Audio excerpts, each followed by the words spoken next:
রাত হয়েছে ঘুমাবেন, ঘুমটা যদি নবীর সুন্নাহ মতো হয় আপনি প্রত্যেক সেকেন্ডে নেকি পাবেন ইনশাআল্লাহ।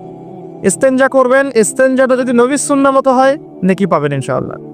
যদি আপনি খাবার খান, খাবার খাওয়াটাও যদি নবীর সুন্নাহ মতো হয় নেকি পাবেন। এমনকি স্ত্রী সহবাসও যদি আপনি করেন নবীর সুন্নাহ মেনে, তো তারপরেও নেকি হবে। আর কি চাইবো না? কাপড় চোপড় পরা, অজু করা, গোসল করা, ব্যবসা বাণিজ্য, চাকরি বাকরি, আমাদের প্রফেশনগুলো যেগুলো আছে, দাওয়া, দিনের কাজ করা, দুনিয়ার কাজ করা, সব কিছুই ইবাদত হবে ইনশাআল্লাহ যদি একটা সুন্নাহ আমরা মেনে চলি, সেটা হলো নবী সাল্লাল্লাহু আলাইহি ওয়াসাল্লামের আদর্শ এবং তরিকা ফলো করে। তার তরিকা বাদ দিয়ে অন্য কোনো তরিকাকে ফলো করা যাবে? উত্তর হচ্ছে না। তার তরিকা বাদ দিয়ে অন্য কোনো তরিকা ফলো করা যাবে না। তবে সেই ব্যক্তির কথা নেওয়া যাবে যার কথা এবং কাজ রাসূল সাল্লাল্লাহু আলাইহি ওয়াসাল্লামের সাথে মিলে যায়। কোনো সমস্যা আছে? কিন্তু কোনো ব্যক্তি যত বড়ই হোক না কেন, তার কথা এবং কাজ যদি রাসূল সাল্লাল্লাহু আলাইহি ওয়াসাল্লামের সাথে না মিলে, তাহলে সেটা নেওয়া যাবে না। আল্লাহ পাক দুনিয়াতে পাঠিয়েছেন তার ইবাদত করার জন্য। আর ইবাদত মানে শুধু নামাজ, রোজা, হজ, যাকাতি নয়, বরং আপনার পারিবারিক জীবন থেকে শুরু করে অর্থনৈতিক জীবন, ব্যবসা বাণিজ্য এবং পলিটিক্যাল লাইফ সব কিছু ইবাদত ইনশাআল্লাহ, যদি আপনি নবীর তরিকা মতো করতে পারেন। এখন একটা প্রশ্ন আসবে, এই ইবাদতটা কি আমরা শুধু ব্যক্তি জীবনেই করব, ইবাদতের জীবনেই করব, না পুরো জীবনে করব? এখন এই দাওয়াতটার খুব বেশি প্রয়োজন। আমরা অনেকেই নামাজ পড়ি কিন্তু সুদো ভাই আছি না? নাই। অনেকে তাহাজ্জুদ পড়েন কিন্তু ঘুষ খান, আছেন না? অনেকে মাশাআল্লাহ দান সদকা করেন, ভালো কাজও করেন, আবার বেপরদায় চলেন, এমনটা আছে না? এখানে বুঝতে হবে যে ইবাদত মানে শুধুমাত্র নামাজ, রোজা, হজ, যাকাতি নয়, বরং ইবাদত মানে আপনার জীবনের প্রতিটা ক্ষেত্র ইবাদত ইনশাআল্লাহ। যখন আপনি নামাজ, রোজা, হজ, যাকাত করছেন, তাসবিহ, তাহলিল, জিকির, আজকার করছেন, এগুলো ইবাদত হচ্ছে আলহামদুলিল্লাহ। একই সাথে যখন আপনি ব্যবসায় আসবেন, তখন মাপে কম দেওয়া যাবে না, তখন পণ্যে ভেজাল দেওয়া যাবে না, তখন আপনি মিথ্যা কসম খেয়ে পণ্য বিক্রি করতে পারবেন না, তখন আপনি মজুদ করতে পারবেন না, কৃত্রিম সংকট তৈরি করতে পারবেন না। এখানেও আপনাকে সুন্নাহ ফলো করতে হবে। যদি এখানে গিয়ে আপনি রাসূলের সুন্নাহ ফলো না করেন, আল্লাহর বিধান আপনি না মানেন, তাহলে ইবাদত বন্দেগীর জীবনে লা ইলাহা ইল্লাল্লাহ থাকলেও ব্যবসা বাণিজ্যের জীবনে লা ইলাহা ইল্লাল্লাহ নাই। আমার কথা কি বোঝা যায়? একটু হলেও কি বোঝা যায়? আচ্ছা, আবার পারিবারিক জীবনে গেলেন, সেখানে আপনার সন্তান নামাজ পড়ছে না, আপনার মেয়েরা পর্দা করে না, স্ত্রীরা পর্দা করে না, তাহলে পরিবারের জীবনে লা ইলাহা ইল্লাল্লাহ মুহাম্মাদুর রাসূলুল্লাহ কিন্তু নাই, ইবাদতের ক্ষেত্রে আছে। আবার আপনি সমাজ জীবনে গেলেন, এখানে আপনি আল্লাহর বিধানকে পাশ কাটিয়ে বা আল্লাহর বিধানকে বাদ দিয়ে পশ্চিমাদের বিধান চর্চা করছেন, তার মানে এই জীবনে কিন্তু লা ইলাহা ইল্লাল্লাহ নাই। তো লা ইলাহা ইল্লাল্লাহ মুহাম্মাদুর রাসূলুল্লাহ কি শুধুমাত্র নামাজেই, না পুরো জীবনে পালন করতে হবে? এটাই হচ্ছে সেই আয়াতের ব্যাখ্যা। আল্লাহ পাক বলেন উদখুলু ফিস সিলমি কাফা, তোমরা পরিপূর্ণরূপে ইসলামে প্রবেশ করো। এখন ইসলামে পরিপূর্ণ প্রবেশের মানে হচ্ছে জীবনের একটা ক্ষেত্রে নয়, জীবনের সমস্ত ক্ষেত্রেই কোরআন এবং সুন্নাহকে ফলো করতে হবে। আল্লাহ পাক আমাদের সবাইকে তৌফিক এনায়েত করুন, আমিন। এখন এই ইসলাম ছাড়া কি অন্য কোনো দিন আল্লাহর কাছে গ্রহণযোগ্য হবে? আল্লাহ পাক কি বলছেন শুনুন। আল্লাহ পাক বলছেন ওয়া মান ইয়াবতাগি গায়রাল ইসলামি দীনান ফালা ইউকবাল মিনহু, কেউ যদি ইসলাম ছাড়া অন্য কোনো দিন তালাশ করে, কোশ্চেন কেন, সেটা আল্লাহর কাছে কবুল করা হবে না। কোনটা কবুল করা হবে? আল্লাহ পাক বলছেন ইন্না দীনা ইনদাল্লাহিল ইসলাম, আমার কাছে, আল্লাহর কাছে, নিশ্চয়ই আল্লাহর কাছে একমাত্র গ্রহণযোগ্য দিন হচ্ছে কি? বলেন ইসলাম। আর ইসলাম আল্লাহর কাছে একমাত্র গ্রহণযোগ্য দিন, এটা বাদ দিয়ে অন্য কোনো দিন কবুল হবে না। কেউ যদি তালাশ করে তাহলে সে ক্ষতিগ্রস্ত হবে। এবং এই ইসলামের মূল ভিত্তি হচ্ছে কোরআন এবং সুন্নাহ। এবং এই কোরআন সুন্নাহকে আমরা শুধু জীবনের এক ক্ষেত্রে বাস্তবায়ন করলে হবে না, সামগ্রিক জীবনে বাস্তবায়নের চেষ্টা করতে হবে। আল্লাহ পাক সবাইকে তৌফিক এনায়েত করুন, আমিন। এবার আসেন যে এর ভিত্তিগুলো কি কি, এটা আমরা পাবো অন্য একটা হাদিস থেকে। যখন জিবরাইল আলাইহিস সালাম সরাসরি মানুষের রূপ ধরে মানুষের সামনে এসে নবীকে জিজ্ঞাসা করছেন যে ইয়া মুহাম্মদ সাল্লাল্লাহু আলাইহি ওয়াসাল্লাম আখবিরনি আনিল ইসলাম, আমাকে ইসলাম সম্পর্কে বলুন। নবী সাল্লাল্লাহু আলাইহি ওয়াসাল্লাম বলেন আল ইসলাম, ইসলাম হচ্ছে আন তাশহাদা আল্লা ইলাহা ইল্লাল্লাহ ওয়া আন্না মুহাম্মাদান আবদুহু ওয়া রাসূলুহু। ইসলামের প্রথম পিলার হচ্ছে তুমি সাক্ষ্য দিবে আল্লাহ ছাড়া কোনো মাবুদ নাই এবং মুহাম্মদ সাল্লাল্লাহু আলাইহি ওয়াসাল্লাম আল্লাহর বান্দা এবং রাসূল। 2 ওয়া আন তুকিমাস সালাত, তুমি সালাত কায়েম করবে। 3 ওয়া আন তুতিয়াজ যাকাত, তুমি যাকাত প্রদান করবে। 4 ওয়া তাসুম রমাদান, রমজান মাসে সওম রাখবে। হজ করবে যদি তোমার সামর্থ্য থাকে, সামর্থ্য না থাকলে নয়, সামর্থ্য থাকলে তুমি হজ করবে। এই 5টা হচ্ছে ইসলামের মৌলিক পিলার। কয়টা পিলার ভাই? 5টা। ইসলামের মৌলিক পিলার 5টা, ইমানের কয়টা? 6টা। মনে রাখবেন, ইসলামের পিলার কয়টা? 5টা। ইমানের কয়টা? 6টা। ইমানের 6টা হচ্ছে: 1 আল্লাহ বিশ্বাস, 2 ফেরেশতা মণ্ডলীতে, 3 আল্লাহ কিতাবগুলোতে, আসমানি কিতাবসমূহ, 4 নবী রাসূলগণ, 5 পরকাল, এবং 6 তাকদীর বা ভাগ্যের ভালো মন্দ। এই 6টার প্রতি মনে বিশ্বাস করলে, মুখে স্বীকার করলে এবং কাজে বাস্তবায়ন করলে একজন ব্যক্তি মুমিন হয়, আলহামদুলিল্লাহ। ঠিক আছে? তো ইসলামের 5টা ভিত্তি দিকে একটু তাকাই, আমরা এক নজর দেই। প্রথমটা কালিমা। আমরা কি সবাই কালিমার মর্ম হাকিকত বুঝি? যখন থেকে লা ইলাহা ইল্লাল্লাহ পড়েছেন, আপনি বাধ্য যে আল্লাহ পাকের বিধান বাদ দিয়ে আপনি অন্য কোথাও যেতে পারবেন না। এটা লা ইলাহা ইল্লাল্লাহের একটা মৌলিক কথা। লা ইলাহা ইল্লাল্লাহ বলেছেন মানে আল্লাহর সাথে আপনি শিরক করতে পারবেন না। মুহাম্মদ রাসূলুল্লাহ যখন বলেছে, তার মানে আপনি সুন্নতের বাইরে কোনো বেদাত করতে পারবেন না। আমি বুঝতে পারছি? যখন লা ইলাহা ইল্লাল্লাহ বলেছে ওরা যাবে না, আল্লাহর বিধানের বাইরে যাওয়া যাবে না। যখন মুহাম্মদ রাসূলুল্লাহ বলেছেন, তখন নবীর তরিকা সুন্নত বাদ দিয়ে অন্য তরিকার বেদাতে যাওয়া যাবে না। এখন আমরা তো দুঃখজনক যে আমরা আসলে মুসলিম পরিবারে জন্মগ্রহণ করেছি ঠিকই, কিন্তু আমরা শিরক বুঝি না। কি বুঝি না? শিরক বুঝি না। এখন মুসলিমরা আল্লাহ ছাড়া অন্য কারো কাছে চায় না। মুসলিমরা আল্লাহ ছাড়া অন্য কাউকে সেজদা করে। মুসলিমরা আল্লাহ ছাড়া অন্য কারো জন্য নজর মারত করে। মুসলিমরা গায়রুল্লাহর নামে এখন জবাই কিন্তু করে। হাতে বালা পরে ঘোরে, খুলে না। কেন? খুললে তার ক্ষতি হয়ে যাবে এই ভয়ে। মুসলিমরা এখন ছবি মূর্তির উপাসনা শুরু করেছে, করে না? করেছে কি করে না? এবং কোনো কোনো ক্ষেত্রে এগুলোকে প্রতিষ্ঠা করার প্রয়াস দেখা যাচ্ছে সমাজে নিয়ে। আরও আছে, মুসলিমরা এখন ভাগ্য গণকের কাছে যায় না? এ হাত দেখে দাও, ভাগ্য দেখে দাও। মুসলিমরা রাশি ফলে বিশ্বাস করে। রাশি ফল, অমুকের রাশি কি, তমুকের রাশি কি, আজকে কি হবে, কালকে কি হবে, তাই না? এগুলোতে বিশ্বাস করে। মুসলিমরা যুগ বা সময়কে গালি দেয়। মুসলিমরা বাতাসকেও গালি দেয়। মুসলিম অনেক সময় দেখা যায় আল্লাহ ছাড়া অন্য কারো কাছে দোয়াও করে এবং আশা করে যে অন্য কোনো মৃত মানুষ তাকে সন্তান দিতে পারবে, পরকালে পার করায় দিবে। এগুলো মুসলিমরা ভাবে না? এই শিরকগুলো সমাজের মধ্যে নাই। সমাজে এখন একটা নতুন শিরক আসছে। নতুন না, আসলে এটা প্রাচীন, কিন্তু এখন চর্চা বেড়েছে। চর্চাটা খুব বেড়েছে। এটা হচ্ছে এই যে তাবিজ কবজ কুফুরি কালাম করার শিরক। এটা করে না? তাবিজ করা, কবজ করা, এই যে জাদুটোনা বানটোনা করা, এই কাজগুলো মানুষ করে না? এগুলো যে ব্যক্তি করবে সে ব্যক্তি মুশরিক হয়ে যাবে, শিরক করে ফেলবে। আর একটা আধুনিক শিরক আসছে। কি শিরক? আধুনিক। এটা আধুনিক কেন বললাম? এটা এই যে 1200 বছর থেকে এই শিরকটা খুব কম ছিল। বিগত 200-300 বছর থেকে এই শিরকটা একদম আকাশচুম্বী। সেটা হলো যে মুসলিমরা অমুসলিমদের আদর্শ ধারণ করছে, আর অমুসলিমরা চাপিয়ে দিচ্ছে যে আল্লাহ পাক যেগুলো হালাল করেছেন সেগুলো তারা হারাম করে দিচ্ছে, আর আল্লাহ পাক যেগুলোকে হালাল করেছেন সেগুলো আল্লাহ পাক যেগুলো হারাম করেছেন ওগুলো তারা হালাল করে নিচ্ছে। মানে আল্লাহর হালালকে মানুষ হারাম করছে, আল্লাহর হারামকে হালাল করে দিচ্ছে, মানে অপোজিট করছে। তো এই কাজটাকে মুসলিমরা করছে না এখন। একটু বলেন তো, সুদ কি হালাল না হারাম? আমরা এটাকে হালাল করি নাই, বরং ফরজ করে নিয়েছে। মাদক দ্রব্য কি হালাল না হারাম? আচ্ছা, হারাম যদি হয় তা আমরা কেন খাচ্ছি? আমরা হালাল করছি কেন? আমরা কেন হালাল করছি? জিনা ব্যভিচার কি হালাল না হারাম? আমাদের কাছে ফ্রি মিক্সিংটা এখন কমন। ফ্রি মিক্সিং অ্যাফেয়ার্সগুলো কমন। অ্যাফেয়ার্স করে না এমন ছেলে পেলে খুঁজে পাওয়া যায় না। অপসংস্কৃতি অনুসরণ করা আমাদের জন্য কি হালাল না হারাম?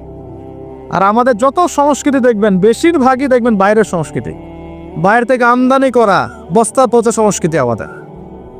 এই যে কয়দিন আগে ওয়ার্ল্ড কাপ শেষ হয়ে গেল, এই ওয়ার্ল্ড কাপ কি আমাদের সৃষ্টি করা নাকি অন্যদের? আমি একটা হিসেব করেছিলাম, একটা লেকচারে বলেছিলামও, এখন অনলাইনে আসে ভাই। এই ওয়ার্ল্ড কাপ যে সবগুলো ম্যাচ দেখেছে, মানে কয়টা ম্যাচ? 64টা ম্যাচ মনে হয়। যতগুলো ম্যাচ যদি সবাই দেখে থাকে, তাহলে এই 1.5 ঘন্টা করে হিসাব করলে সে তার পুরো হায়াতের 4 দিন নষ্ট করেছে। কয়দিন? 4 দিন। শুধুমাত্র একটা ওয়ার্ল্ড কাপ তোমার জীবনের 4 দিন নষ্ট করে ফেলেছে। মানে তোমার হায়াত যদি হয় 30 দিন, তোমার হায়াত এখন আছে 26 দিন। ভয়ঙ্কর না বিষয়টা? যদি হায়াত হয়ে থাকে এখন বাকি থাকে 30 দিন, এখন বাকি আছে তোমার 26 দিন। 4 দিন চলে গেছে, টের পাও নাই তুমি। আর 100 জন মানুষ যদি 4 দিন করে হায়াত হারায়, তাহলে 100 জন মানুষের 400 দিন তারা শেষ করে ফেলেছে। 1000 জনের 4000 দিন, 1 লক্ষ জনের 4 লক্ষ দিন, 1 কোটি মানুষের 4 কোটি দিন, পুরো বিশ্ব থেকে এরকম কোটি কোটি দিন বছর তারা নিয়ে নিয়েছে একটা ওয়ার্ল্ড কাপ দিয়ে। আল্লাহ পাক আমাদেরকে পাঠিয়েছিলেন কেন? আল্লাহর ইবাদত করার জন্য। শুধু ইবাদত নয়, আমাদের আরো একটা দায়িত্ব আছে। ওই দায়িত্বটার সাথে ওদের এই চক্রান্তগুলো সম্পর্কিত, দায়িত্বটাকে বলে নেই। আল্লাহ পাক আমাদেরকে দায়িত্ব দিয়েছেন আল্লাহ পাকের জমিনে আল্লাহ পাকের দিনটাকে প্রতিষ্ঠা করা। জানেন আল্লাহ পাক কি দায়িত্ব দিয়েছেন? আল্লাহর জমিনে আমরা দিনটাকে প্রচার প্রসার করব এবং প্রতিষ্ঠা করব। আল্লাহ পাক বলছেন কুনতুম খায়রা উম্মাহ, তোমরা হচ্ছে শ্রেষ্ঠ জাতি। কারা তোমরা? মানে আমরা। তোমরা মানে কারা? এই উম্মতে মুহাম্মাদি, তোমরা হচ্ছে শ্রেষ্ঠ জাতি। খায়রা উম্মাহ উখরিজাত লিন-নাস, তোমাদেরকে বের করা হয়েছে মানব জাতির কল্যাণের জন্য। তোমাদের দায়িত্ব 3টা। 1 তা'মুরুনা বিল মা'রুফ, তোমরা সৎ কাজে আদেশ করবে। 2 ওয়া তানহাউনা আনিল মুনকার, তোমরা অসৎ কাজে নিষেধ করবে। 3 ওয়া তু'মিনুনা বিল্লাহ, তোমরা আল্লাহর প্রতি ঈমান রাখবে। তো আল্লাহ পাক বলছেন আমাদের কাজ সৎ কাজে আদেশ করা, অসৎ কাজে নিষেধ করা, আল্লাহর প্রতি ঈমান আনা। আর সূরা মুহাম্মদ আল্লাহ পাক বলছেন ইন তানসুরুল্লাহ ইয়ানসুরকুম, তোমরা যদি আল্লাহকে সাহায্য করো তবেই আল্লাহ পাক তোমাদেরকে সাহায্য করবে। আর সূরা সফে আল্লাহ পাক বলছেন হুয়াল্লাযী আরসালা রাসূলাহু বিল হুদা ওয়া দীনিল হক লিইয়ুযহিরাহু আলা দ্বীনি কুল্লি। আল্লাহ পাক এই যে নবী পাঠিয়েছেন, হেদায়েত দিয়েছেন, কোরআন সুন্নাহ পাঠিয়েছেন, যাতে ইসলাম অন্য সমস্ত দ্বীনের উপর বিজয় লাভ করতে পারে। তো এটা উদ্দেশ্য না? এই উদ্দেশ্য বাস্তবায়ন করার দায়িত্ব কি শুধু আলেম ওলামার, নাকি আমাদের সবার? আর সবার মধ্যে সবচেয়ে বেশি গুরুত্বপূর্ণ সেক্টর কারা? যুবকরা না? বুঝতে পারছেন না? যুব সমাজ যদি দাঁড়িয়ে যায় তাহলে কি ইসলামের শত্রুরা এই অপ্রতিরোধ্য গতিটাকে রোধ করতে পারবে? পারবে না।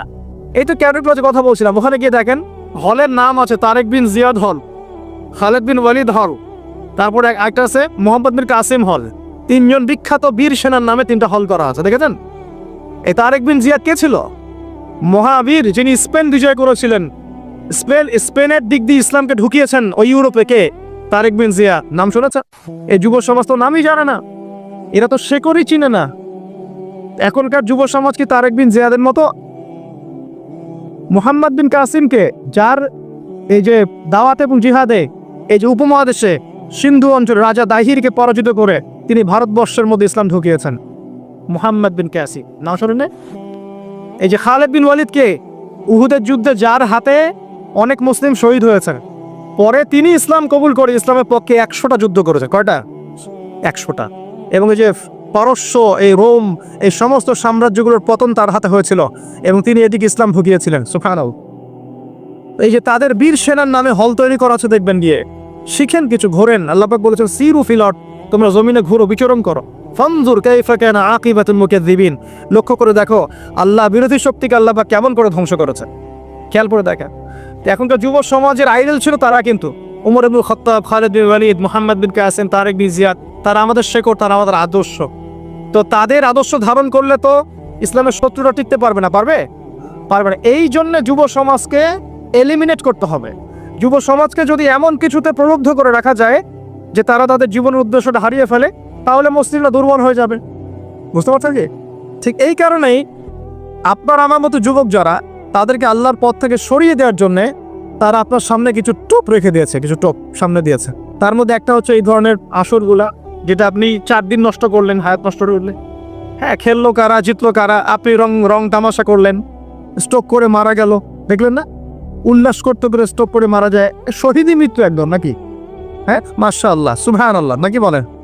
আস্তাগফিরুল্লাহ। দেখছেন, ইন্নামাল আমালু বিল খাওয়াতিম, নবী সাল্লাল্লাহু আলাইহি ওয়াসাল্লাম বলছেন নিশ্চয় আমল ডিপেন্ড করবে শেষ কাজের উপরে। শেষ কাজ, একটা হাদিস আছে ইন্নামাল আমালু বিন্নিয়াত, সেটা আলাদা, সহিহ বুখারী 1 নম্বর হাদিস, যে আমল নিয়তের উপর নির্ভর করে। আরেকটা হচ্ছে ইন্নামাল আমালু বিল খাওয়াতিম, আমল নির্ভর করে শেষ কাজের উপরে। মানে আপনি ভালো কাজ করছেন, শেষ বয়সে গিয়ে আপনি খারাপ হয়ে গেলেন, তাহলে তাকদীর আপনার উপর বিজয়ী হয়েছে। শেষ বয়সে যে কাজগুলোতে ইন্তেকাল করেছেন ওর উপর হিসাব হবে ইনশাআল্লাহ।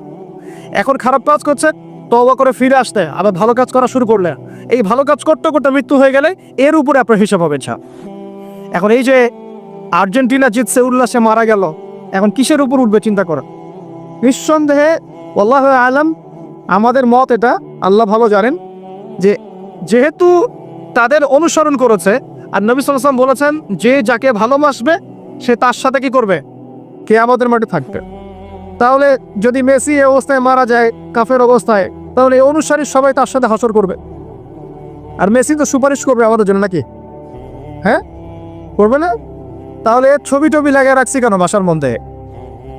চিন্তা করতে পারবেন না, মানুষ এখন এত বিভোর হয়ে থাকে এগুলোতে। তারা যা খাবে তারা তাই খাবে, তারা যা পরবে তারা তাই পরে, তারা যেমন করে চুল কাটে তারা তেমন করে চুল কাটে, তারা যেমন করে হাঁটে তারা তেমন করে হাঁটে। মানে আশ্চর্য। এটা এই কারণে হয়েছে যে আমাদের শেকড়টা আমরা ভুলে গেছি। আমাদের সামনে যে একজন বিশ্বের সর্বশ্রেষ্ঠ মহামানব আছেন মুহাম্মদ রাসূলুল্লাহ সাল্লাল্লাহু আলাইহি ওয়াসাল্লাম, তার সুন্নাহ আরশ পড়ে আছে, এটা আমরা চোখে পড়ছে না। আস্তাগফিরুল্লাহ, আল্লাহ পাক মাফ করুন আমাদেরকে। তো এই যুব সমাজকে আল্লাহর পথ থেকে সরিয়ে দেওয়ার জন্য এবং আল্লাহ পাকের দিনের কান্ডারি হওয়ার পথে বাধা দেওয়ার জন্য এই ধরনের আসরগুলো তৈরি করা হয়েছে। এছাড়া আছে কনসার্টের আসর, আপনার মিউজিক্যাল কনসার্টগুলো, আপনাকে নাচাবে, হইহুল্লা করাবে, ধুমধারাক্কা করবে। তারপরে আপনার সামনে আরও অকেশন আসবে, ঠিক আছে? এরপরে আপনার সামনে দিয়ে দিয়েছে পর্নোগ্রাফি। সবাই এখন ঘরে ঘরে পর্নোগ্রাফি চর্চা করে, শুধু ছেলেরা না, এখন মেয়েরাও পর্ন দেখে। এটা আমার কথা না, এটা জরিপ দেখবে, এটা নিয়ে পড়াশোনা করেছি আমি। একটা বইয়ের নাম বলে দেয় মুক্ত বাতাসের খোঁজে, একটা বই পাওয়া যায় বাজারে, দেখে না, খুব সুন্দর বইটা, লস্ট মডেস্টি একটা বই আছে, অসাধারণ। মানে এখানে পর্নোগ্রাফির A to Z পোস্টমর্টেম করা আছে। মেয়েরাও এখন পর্ন দেখা শুরু করেছে। হ্যাঁ, সবাই দেখছে, সবাই ঘরে ঘরে। আমরা মনে হয় বাইরে একটা ভালো মানুষের খোলস ধরে থাকি, আর ভিতরটাতে আমাদের আত্মাগুলো পচে গেছে, ঠিক আছে? তো এই পর্ন কেন দেওয়া হয়েছে? কারণ এটাতে যে আসক্ত হয়ে যাবে, সে কিন্তু ইমানের আর টেস্টটাকে ধরে রাখতে পারবে না। মনে করেন আপনি আল্লাহ না করে একটা পর্ন মুভি দেখে ফেলেছেন, এরপর নামাজে দাঁড়ান, আপনার ওই নামাজে কি কোনো মনোযোগ আসবে? না, এটা সম্ভব না। আর নামাজের তো বিষয় আমরা শুধু বাইরের মাসালাগুলোকে নিয়ে তর্ক করি বেশি। নামাজের মূল যেটা জিনিস সেটা কি? নামাজের ইহসান, নামাজে মাআরিফাত, আল্লাহকে পাওয়া, নামাজের খুশু, এগুলো কি আত্মার সাথে সম্পৃক্ত না? সে আত্মা যদি পর্ন দেখে কলুষিত হয়ে যায়, তাহলে কি আমি নামাজে মনোযোগ পাবো? এই কারণে ইবাদত করে কোনো ফাঁদ পাচ্ছেন না। তো এই কারণে ইবাদত করে কোনো স্বাদ পাচ্ছেন না, কারণ চোখের জেনা হচ্ছে, পর্ন দেখছেন এবং কলবটা দূষিত হচ্ছে। এই যে ফ্রি মিক্সিং দিয়েছে আরেকটা, নারী পুরুষ অবাধ মেলামেশা।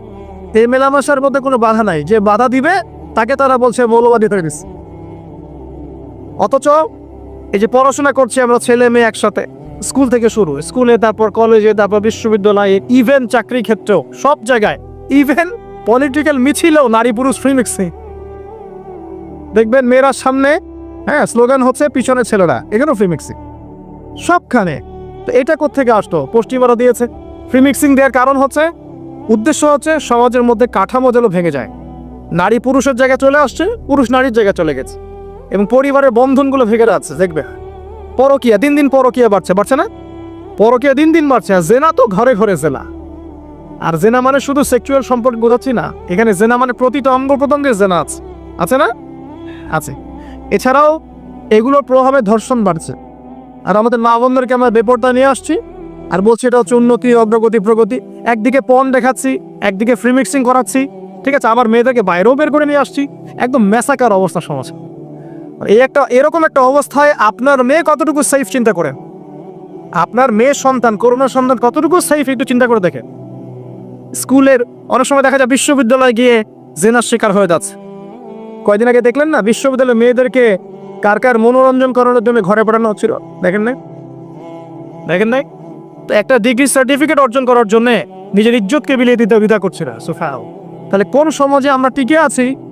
আমাদের পরবর্তী প্রজন্মের কি হবে একটু ভাবতে হবে না? আল্লাহ পাক কিন্তু বলেছে, যারা জানে না তারা কি সমান? আর যাদের কলব জিন্দা আর যাদের কলব মৃত তারা কি সমান? আল্লাহ পাক বলছেন, তোমরা জমিনে ঘোরাফেরা করো, বিচরণ করো, আশা করো যায় তোমাদের মৃত কলবগুলো জীবিত হবে ইনশাআল্লাহ। তো যুব সমাজের সামনে এগুলো টোপ দিয়েছে। আরো দিয়েছে বেকারত্বের ভয়। আল্লাহ পাক কোরআনে বলেছেন না, যে শয়তান তোমাদেরকে অশ্লীলতার প্রলোভন দেয় আর অভাবের ভয় দেখায়। আপনাদের সামনে বেকারত্বের ভয়। দেখবেন চাকরি পাওয়ার জন্য কি না করছেন আপনি, সুবহানাল্লাহ। একটা চাকরি পাওয়ার জন্য 20-30 বছর পড়াশোনা করছেন, লক্ষ লক্ষ কোটি কোটি টাকা ঢালছেন আপনি এখানে, কোটি কোটি টাকা ঢালছেন, লক্ষ লক্ষ টাকা ঢালছেন অন্য একটা জবের জন্য। কিন্তু আপনার এটা বিশ্বাস করা উচিত ছিল যে রিজিক শুধুমাত্র জব থেকেই আসে না, আর অনেক ক্ষেত্র থেকে রিজিক আসতে পারে। আপনি কৃষিভিত্তিক অর্থনীতি ফলো করতে পারতেন, আপনি ব্যবসা করতে পারতেন, উদ্যোক্তা হতে পারতেন, আর অনেক কিছু করতে পারতেন। তো এখানে একটা সমস্যা হচ্ছে। আবার একটা সমস্যা হচ্ছে কি, যে আমাদের মধ্যে মাদকের একটা ব্যাপক সয়লাভ দেখা যাচ্ছে ইয়াং জেনারেশনের মধ্যে।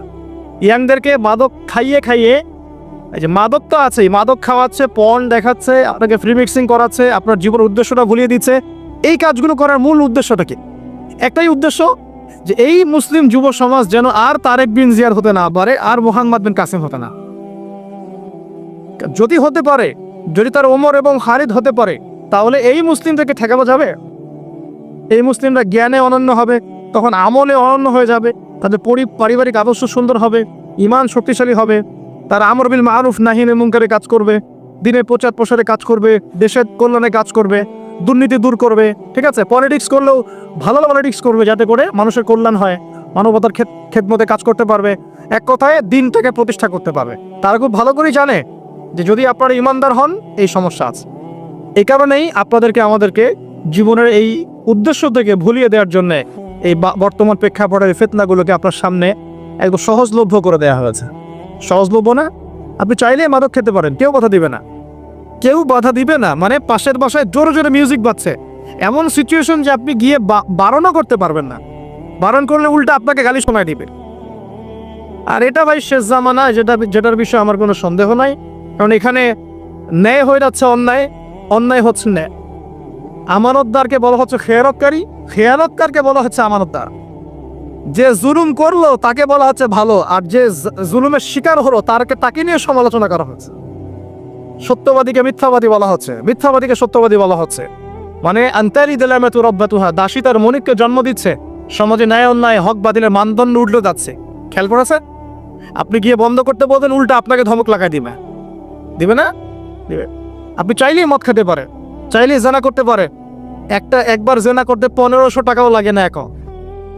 জি, এমন বহু জায়গা আছে, এগুলো তো মানুষকে গিয়ে গিয়ে শিখতে হয় না, সব তো চোখের সামনে দেখাই যায়। পেপার, পত্রিকা, প্রিন্ট, ইলেকট্রনিক মিডিয়া খুলে দেখেন, সব দেখাই যায়। ভার্চুয়াল মিডিয়ার জগৎ দেখো, 1000, 1500, 500 টাকার বিনিময়ে মানুষ জেনা করতে পারে। এই অবস্থা আমরা বসবাস করছি। আর এগুলো যখন বাড়বে, তখন কি সমাজে ধর্ষণ বাড়বে না? তাহলে আমাদের মা বোনরা কোথায় সেফ হলো? তাদের ইজ্জতের গ্যারান্টি দিবে কে? আর কোন পরিবেশে আমি আমার ছেলেকে বড় করব? আমার ছেলে যখন বাসা থেকে বের হবে, সে কি শিখবে? আজকে থেকে 20 বছর আগে যে ফিতনাগুলো ছিল, যখন আমরা ছোট ছিলাম, এই 20 বছরে কি ফিতনা বেড়েছে না কমেছে? কত গুণে বেড়েছে, অল্প না বেশি? চিন্তা করবেন, এমনি ভাববেন। অতএব প্রিয় ভাইরা, আমাদের সামনে যে সময়টা আছে, অপেক্ষা করছে, এটা আরো ভয়ঙ্কর হবে। আল্লাহ আমাদেরকে হেফাজত করো। আমাদের উদ্দেশ্য ভুললে চলবে না। আল্লাহ পাক দুনিয়াতে পাঠিয়েছেন তার ইবাদত করার জন্য, পরিপূর্ণ দ্বীন ইসলাম দিয়েছেন। এই দিনের বাইরে যাওয়া যাবে না। কোরআন এবং সুন্নাহ আঁকড়ে ধরতে হবে, তাওহীদে থাকতে হবে, সুন্নতে থাকতে হবে। পাশাপাশি 5 ওয়াক্ত নামাজ ছাড়া যাবে না। ছাড়বেন নাকি?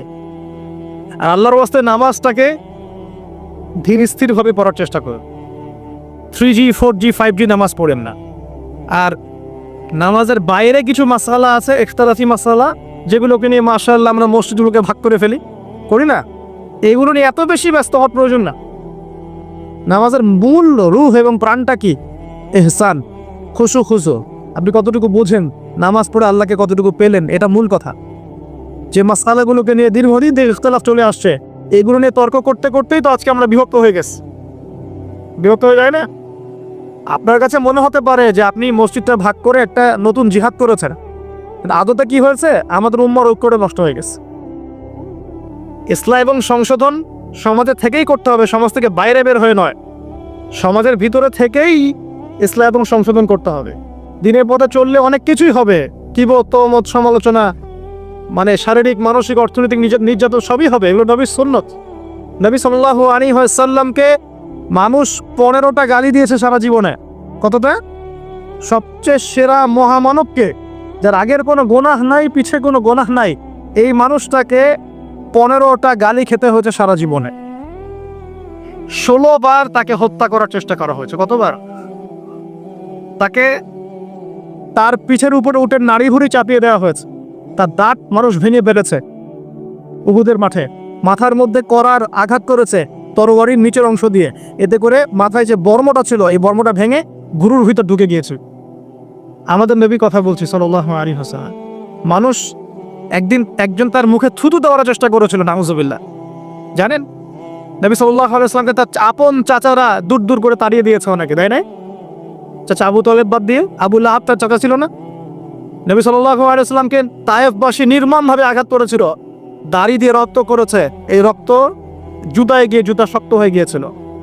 এক পর্যায়ে তাকে মক্কা থেকে হিজরত করে মদিনায় চলে যেতে হয়েছে রাতের অন্ধকারে।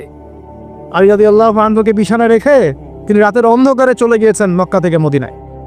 সবচেয়ে মহামানবের জীবনে যদি এমন হয়, তাহলে আপনি আমি যদি প্রকৃত ইসলাম চর্চা করি, আমাদের কি হবে? এই যা হচ্ছে তাই হবে। এগুলো সুন্নত নবীগণের, আর এগুলো করে জালেমরা কখনো পার পাবে না। আর এগুলো করলে মাজলুমদের কোনো ইজ্জত সম্মানও নষ্ট হয় না। আল্লাহ পাক যাকে বড় করবেন, আল্লাহ পাক যাকে কবুল করবেন, আল্লাহ পাকে সম্মান ইজ্জত কবুলিয়ত দিবেন, সারা দুনিয়ার শক্তি মিলে তা কিছু করতে পারবেন এটা। আল্লাহ পাক যাকে অপদস্থ করে দিবেন, তাকে সারা দুনিয়ার মানুষ মিলেও সম্মান দিতে পারবে না। আর এই দুনিয়ার সাফল্যই চূড়ান্ত নয়, পরকালের সাফল্যটা চূড়ান্ত ইনশাআল্লাহ। প্রিয় ভাইরা, সামনে এই দিনটা আপনার সামনে আছে। নামাজ ছাইরেন না, যাকাত দেন, হজ করার সামর্থ্য তাকে পড়বেন, রমজান মাসে সওম রাখবেন। এবং আমি একটা রিকোয়েস্ট করব যে বেশি বেশি ইলম চর্চা করেন, জ্ঞান চর্চা করেন, কোরআন তেলাওয়াত করেন, আল্লাহ জিকির আজগার বাড়িয়ে দেন, হাদিস চর্চা বাড়িয়ে দেন, নবীর সিরাত পড়েন, ইসলামের ইতিহাস পড়েন, আকীদার বইগুলো পড়েন। এগুলো একা একা পড়েন এবং আলেম ওলামার সাথে সম্পর্ক রাখেন। কারণ যেহেতু জেনারেল লাইনে পড়ছেন আপনি তো মাদ্রাসায় ভর্তি হতে পারছেন না। আপনি নিজে পড়েন, কিন্তু ওলামায়ে কেরামের সাথে সম্পর্ক রাখেন। একা একা পণ্ডিত হয়ে যান, একা পণ্ডিত হতে গেলে মুশকিল হয়ে যান। ওলামায়ে কেরামের সোহবত লাগবে, তাদের সাথে সম্পর্ক রাখতে হবে। যেটা বুঝবেন না তাদেরকে জিজ্ঞাসা করবে। আর যদি সম্ভব হয়, আপনার সুযোগ থাকে, তাহলে মাদ্রাসায় ভর্তি হয়ে যাবেন, কোনো সমস্যা নেই, সেখানে পড়াশোনা করবেন। আর যদি সেটাও করতে না পারে, তাহলে অনলাইন অফলাইনে কিছু শর্ট কোর্স আছে, ডিপ্লোমা কোর্স, এগুলো করতে পারি। মানে এক কথায় আপনাকে জ্ঞান চর্চা করতেই হবে যেভাবে হোক। এটা কিভাবে করবেন, এই চ্যালেঞ্জটা আপনার, এটা আপনার সমস্যা, এটা নিয়ে আপনাকে ভাবতে হবে। আমল বাড়াতে হবে। শুধু জ্ঞান চর্চা জানি যথেষ্ট না, জানা অনুযায়ী আমলটাও করতে হবে। কিভাবে করব? একটা কথা সকাল শুরুতে বলেছি, নবী সাল্লাল্লাহু আলাইহি ওয়াসাল্লামের সুন্নাহ মোতাবেক যদি জীবনটা করতে পারেন, ইনশাআল্লাহ আপনার 24 ঘন্টায় নাকি ইনশাআল্লাহ। এটাই হচ্ছে আমলে সালেহ। এর পাশাপাশি রিজিক যখন খাবেন, হালাল খায়েন, হারামে যান। সুদের মধ্যে যায়েন না, ঘুষের মধ্যে যায়েন না, দুর্নীতির মধ্যে যায়েন না। আল্লাহ পাক তৌফিক এনায়েত করুন। এর পাশাপাশি পারিবারিক যে আদর্শটা আপনার আছে, এটাকে সুন্দর করেন। মা বোনদেরকে পর্দা শেখান, ছোট মেয়েদেরকে পর্দা শেখা। আপনার ছেলেকে নামাজি বানান, মসজিদে পাঠান, মক্তবে পাঠান, হুজুরদের কাছে পাঠান, মাদ্রাসায় পাঠান। আপনি জেনারেল লাইনে পড়ান, আমি নিষেধ করছি না, কিন্তু আপনার ভিত্তিটাকে, আপনার ছেলে সন্তান মেয়ে সন্তানের ভিত্তিটাকে ইসলামিকভাবে গড়ে তোলেন। ইনশাআল্লাহ দেখেন বড় হয় তারা, যদি ডক্টর হয় তারা সৎ ডক্টর হবে ইনশাআল্লাহ। যদি ইঞ্জিনিয়ার হয়, সৎ ইঞ্জিনিয়ার হবে ইনশাআল্লাহ। যদি পলিটিশিয়ান হয়, সৎ পলিটিশিয়ান হবে ইনশাআল্লাহ। আল্লাহ পাক আমাদের সর্ব সেক্টরে সৎ মানুষদেরকে দিয়ে ভর্তি করে দিন, আমিন। এবং সৎ মানুষদের হাতে এই বিশ্বের নেতৃত্ব আল্লাহ পাক দান করুন। আর আমাদেরকে যদি কোনো কাজই না হয়, আমাদেরকে দিয়ে যদি কোনো কাজ না হয় আল্লাহ পাকের, আমাদের সবাইকে আল্লাহ পাক সরিয়ে দিয়ে নতুন প্রজন্ম নিয়ে আসুক, কোনো সমস্যা নেই, যাদের হাতে আল্লাহ পাক দিনের বিজয় দিবেন ইনশাআল্লাহ। আমাদের দ্বারা যদি কোনো কাজ না হয়, বেঁচে থেকে কোনো লাভ আছে না? বলেন দেখ, গরু ছাগলের মতো বেঁচে থাকবো? ওয়ালাকাদ যারানা লিজাহান্নামা কাসীরাম মিনাল জিন্নি ওয়াল ইনস। আল্লাহ পাক বলছেন না, বহু জিন আর মানুষকে আমি জাহান্নামের জন্যই সৃষ্টি করেছি। বহু জিন মানুষকে, কেন? লাহুম কুলুবুন লা ইয়াফকাহুনা বিহা। কলব দিয়েছিলাম, উপলব্ধি করতো না। যে কলব দিয়ে উপলব্ধি করতে পারে না মানুষ, সেই কলব থাকার চেয়ে না থাকাই ভালো। কি বলেন? লাহুম ওয়া লাহুম আ'য়ুনুন লা ইউবসিরুনা বিহা। চোখ দিয়েছিলাম, দেখতো না। যেই চোখ দিয়ে সত্য দেখা যায় না, এই চোখ থাকার চেয়ে না থাকাই ভালো। ওয়া লাহুম আযানুন লা ইয়াসমাউনা বিহা। কান দিয়েছিলাম, শুনতো না। যেই কান দিয়ে সত্য শোনা যায় না, এই কান থাকার চেয়ে না থাকাই ভালো। আল্লাহ বলছে উলাইকা কাল আনআম, এরা সবাই গবাদি পশুর মতো। আল্লাহ বলছেন, আমি বলছি না। উলাইকা কাল আনআম, এরা গবাদি পশুর মতো, জন্তু জানোয়ারের মতো। বাল হুম আদাল, বরং তার চেয়েও তারা নিকৃষ্ট। ওয়া উলাইকা হুমুল গাফিলুন, তারা হচ্ছে গাফেল। তা আমরা কি গাফেল হতে চাই ভাই? আমরা আল্লাহ পাকের বান্দা, দুনিয়াতে মুসাফিরের মতো আছি, এবং দুনিয়া হচ্ছে জেলখানা, কারাগার। এখানে আমার ইচ্ছা মতো সবকিছু হবে না। হবে কাদের? যারা কাফের, ওদের জন্য এটা জান্নাত। এখানে আমার সৃষ্টি দর্শন আছে, আল্লাহ পাক সৃষ্টি করেছেন তার ইবাদত করার জন্য, এবং আল্লাহ পাক দিন ইসলাম দিয়েছেন, একটা পরিপূর্ণ দিন। আল ইয়াউমা আকমালতু লাকুম দীনাকুম ওয়া আতমামতু আলাইকুম নি'মাতি ওয়া রাদিতু লাকুমুল ইসলাম দীনান। আল্লাহ পাক সূরা মাইদার 3 নম্বর আয়াতে বলছেন দিনটাকে পরিপূর্ণ করে দিয়েছে। এর পাশাপাশি এই দিনের বাইরে কোনো দিন গ্রহণযোগ্য হবে না। এই দিনকে কেন্দ্র করে আমাদের দায়িত্ব কি? নিজে পালন করা, জ্ঞান অর্জন করে পালন করা, পরিবারে প্রতিষ্ঠা করা, হালাল খাওয়া, মানুষের কাছে প্রচার করা।